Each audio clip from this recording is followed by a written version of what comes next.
is hot as an oven in here. Shh. The birds are sleeping. Sure. It's 97 degrees in here.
What are you doing, Jesse? Help me move this thing. It isn't the gas.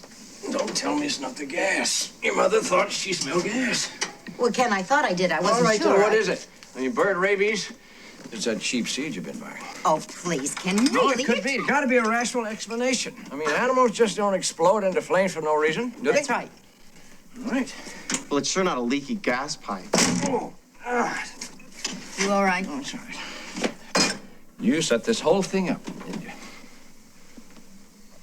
What are you talking about? You know damn well what I'm talking about. What'd you use? Firecrackers? You know what he did? He used a goddamn cherry bomb. Oh, stop. That's what he did. Look, you can't talk to me like that. Jesse, come back here. Jesse? Ken. Come back here, Jesse! Ken, stop it. You're being ridiculous. That's Jesse! all. Stop it.